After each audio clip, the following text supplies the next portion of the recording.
Hey, everybody. Thank you for joining me again for this episode of Love Letters from God. What's really weighing on my mind is still the prevalence of sadness and struggle and despair.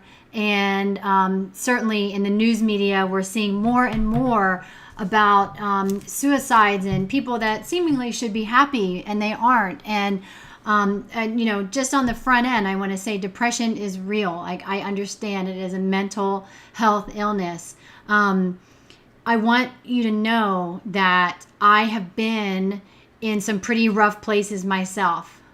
I know what it feels like when you're on your knees, right? Literally. And then you start to get up and it feels like somebody just beat you back down, and then you hit the ground again, and then you barely get up again, and then something hits you again, then you barely do it again. It happens over and over and over.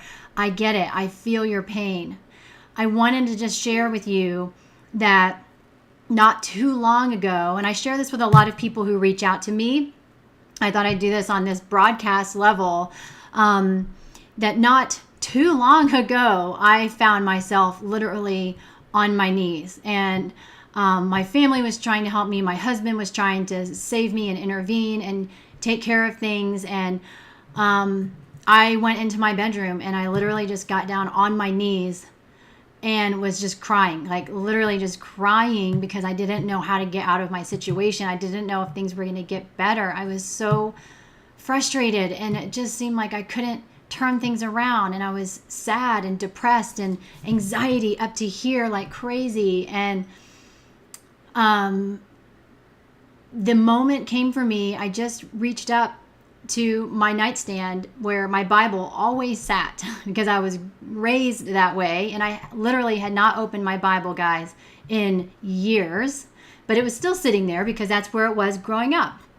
And I reached up and I grabbed my Bible off of the nightstand and I opened it up, and I literally just opened it up. And what's so crazy is I did the same thing. I have this fun way of reading the Bible. I just open it and I just cherish those thoughts and feel like that's what God is giving me as the message for the day. And then literally just now, y'all, I opened up the Bible and it came to the same exact Psalms verses that I opened up to a couple of years ago, less than 2 years ago.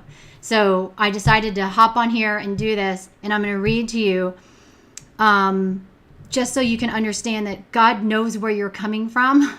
God knows how you feel. And this is basically from when David was under pursuit. And basically it's Psalms 55.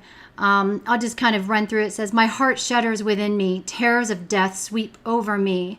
Fear and trembling grip me. Horror has overwhelmed me."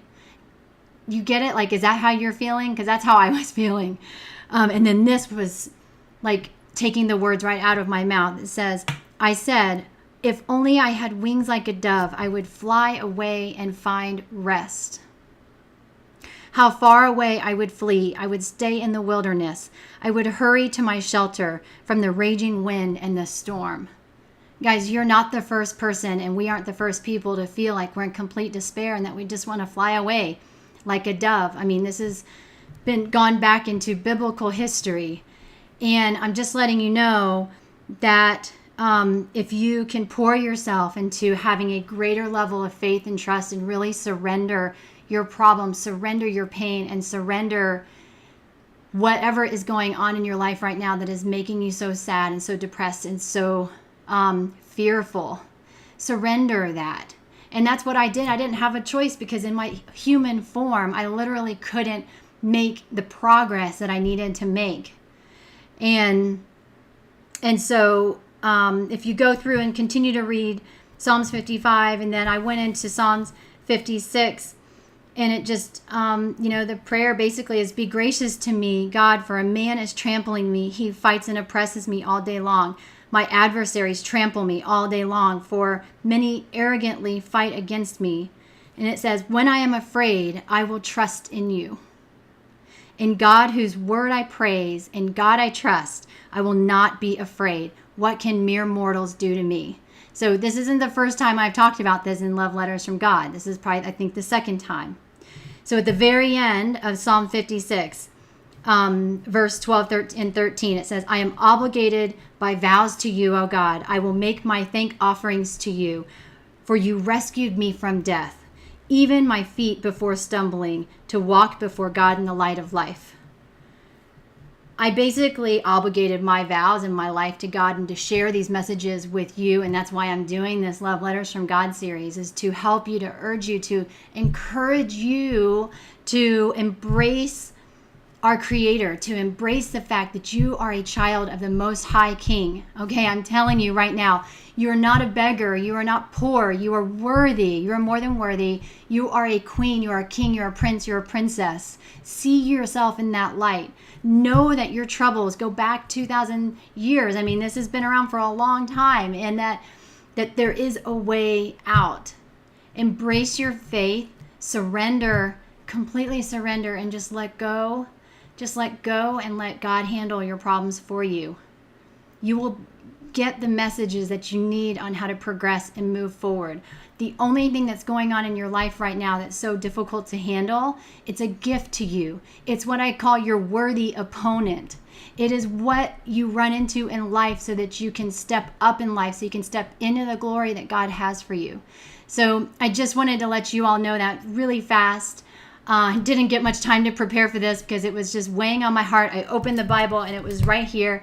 And I just wanted to share that with you immediately because I think time is of the essence right now. This, the sadness and the mental health and the pain that people are in, there's a way out. And I hope this video inspires you to just even make it another day. I love you so much. Have a good day. Bye.